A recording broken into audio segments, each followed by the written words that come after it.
The sign outside Focus Care at Summer Place reads, "It takes a minute to change a life," and that's never been truer for those who stay at this nursing home on South Major Drive in Beaumont.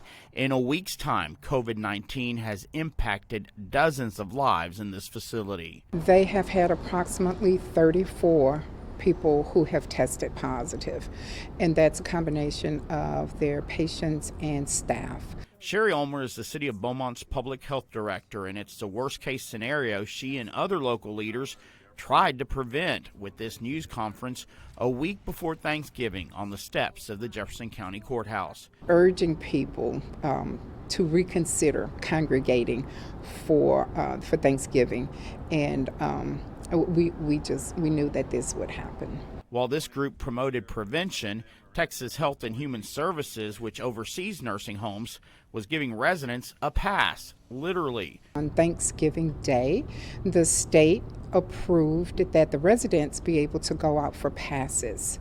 And so about 8 or 9 of their residents actually went out on passes on Thanksgiving Day. Ulmer says once they returned from visiting their families for the holiday, there would be a list of questions for the residents to make sure they had not been exposed to the virus.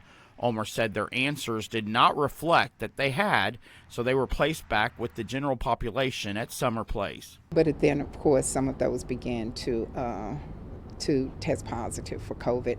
Exactly about a little bit less than 2 weeks after Thanksgiving Day. So right at about 11 days, they started getting these positive results in.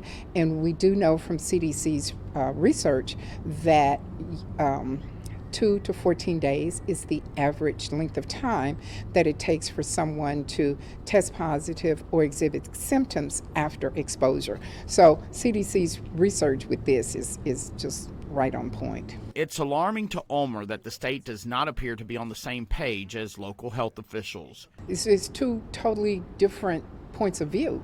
So we're shocked, number one, and then number two, it's if the governing agency, the state, passes these kinds of order, then it negates what public health is saying. So again, we're having cases, would we have had some of them? Yes, but we would have had less had that order not been passed for people to go out on Thanksgiving. But Ulmer praises how nursing homes are responding to the pandemic's rising toll. We are at a point now with our numbers in Jefferson County that the nursing homes are actually testing their residents and staff twice a week.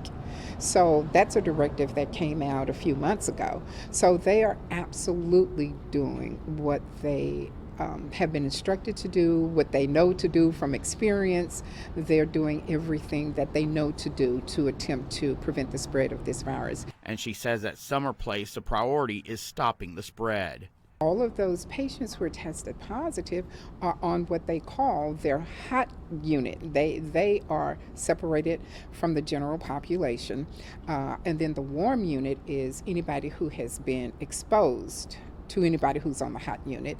They are quarantined for 14 days on the warm unit. Ulmer says she understands we are all suffering from pandemic fatigue, but hopes this scary situation serves as a warning that we still cannot let our guard down.